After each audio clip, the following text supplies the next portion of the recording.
For over a century, the U.S. Navy has been the backbone of American power and global stability. Its carriers and submarines are more than just ships. They're mobile American territory, projecting influence worldwide. In any crisis, Washington's first question is often, where are the carriers? The Navy keeps sea lanes open, deters adversaries, and delivers humanitarian aid, underpinning both American and global prosperity. Over 90% of world trade moves by sea, and the Navy's patrols keep this economic engine running. Its missions range from counter-piracy to enforcing freedom of navigation, reinforcing international law and order. The Navy is America's most visible tool of foreign policy, forged in World War II and refined through the Cold War. Its global network of bases and alliances has given U.S. presidents options, from diplomacy to decisive action. The mere presence of a U.S. warship can calm tensions or shift the calculations of adversaries. This dominance has helped maintain a relatively peaceful post-war era. But as we enter 2026, that dominance is under threat. The world is changing fast, and the Navy's edge is no longer guaranteed. Internal and external pressures are testing its ability to fulfill its mission. Understanding these challenges is vital for anyone who relies on the security and prosperity the Navy provides. Today, the U.S. Navy stands at a crossroads. Its legacy is unmatched, but its future is uncertain. The story of the Navy now is one of adaptation or decline.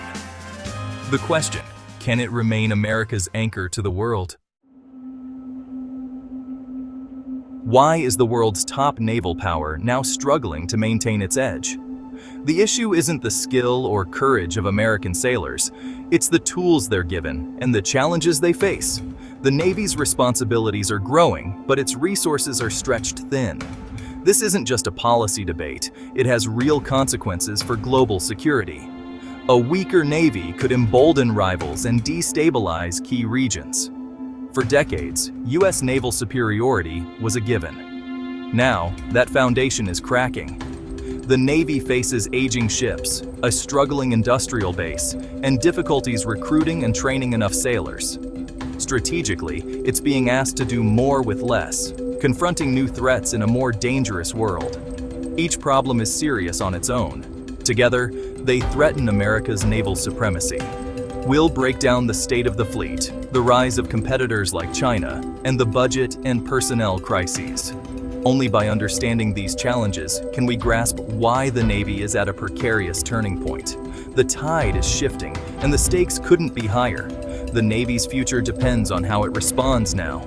Can it adapt, or will it be outpaced? The answer will shape America's role in the world for decades. The time for tough questions and bold solutions is now.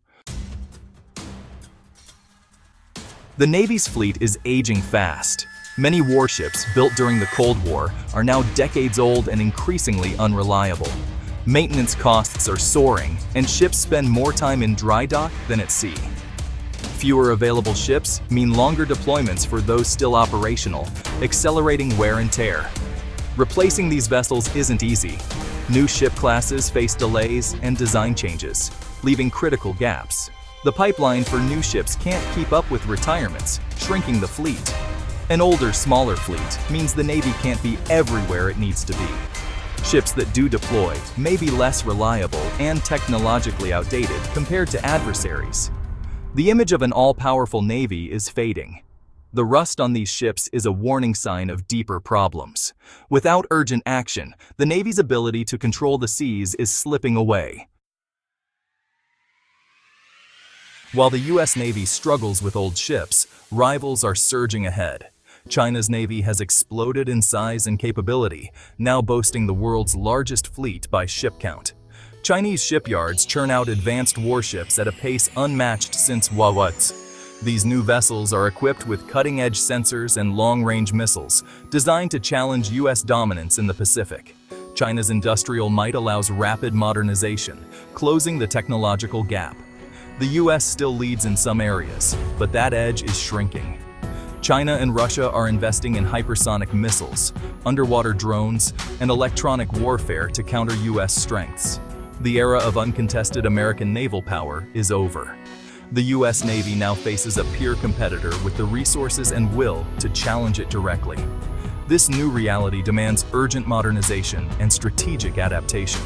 The balance of power is shifting, and the Navy must respond or risk falling behind. The comfortable assumptions of the past no longer apply. The stakes control of the world's most vital waters. The race is on. Building modern warships in the US has become staggeringly expensive and slow. New ships routinely arrive late and over budget, shrinking the fleet further. The USS Gerald R. Ford and Zumwalt-class destroyers are prime examples, delivered years late, billions over budget. These delays force old ships to stay in service longer, compounding maintenance woes. The root cause is complex, untested technologies and a dwindling shipbuilding industrial base. Only a handful of U.S. shipyards remain, driving up costs and reducing competition. The Navy needs more ships, faster and cheaper, but the current system can't deliver. Rivals like China build ships quickly and efficiently, widening the gap. Without major reform in how America designs and builds warships, the fleet will keep shrinking. More money alone won't fix it. Fundamental change is needed. The Navy's future depends on breaking this cycle of cost and delay. The clock is ticking. Ships need skilled crews, but the Navy is struggling to recruit and retain enough sailors. A strong economy and tough recruiting climate mean fewer young Americans are joining up. Modern warships require highly trained personnel, but shortages force longer hours and more stress on existing crews.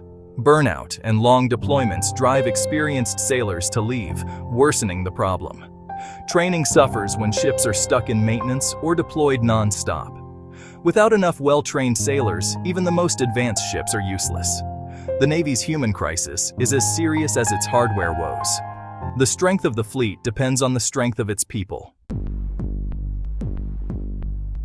The Navy's global mission hasn't shrunk, but its fleet has. It's expected to be everywhere: Pacific, Middle East, Europe, and beyond, with fewer ships. This forces tough choices: where to send limited assets, which missions to prioritize. Longer deployments strain ships and sailors, leading to burnout and maintenance backlogs. The Navy's surge capacity, its ability to respond to sudden crises, has all but vanished. Most ships are already committed, leaving little flexibility for emergencies. This lack of strategic depth is a growing vulnerability. The Navy is stretched thin, and the world is watching. The Navy's challenges, old ships, rising rivals, budget woes, and personnel shortages, are all connected. The result, a force that's less ready, less capable, and less present than a generation ago. As U.S. naval power erodes, adversaries grow bolder and allies more uncertain. China sees a shrinking, aging U.S. fleet and a chance to shift the balance of power. The Navy's margin for error is gone. A conflict with a peer like China would be far riskier and costlier than before. The era of unquestioned supremacy is over. The Navy is still formidable, but its dominance is no longer assured. The world is entering a new, more dangerous era at sea. The U.S. Navy stands at a crossroads. Its easy dominance is gone, replaced by mounting challenges and rising competitors. Reversing the decline will require national resolve, investment, and tough choices about the Navy's mission. The Navy must build ships more efficiently, harness new technology, and care for its people. The coming years will decide if America can revitalize its naval power or cede the seas to others. The stakes are global peace and prosperity. The time to act is now.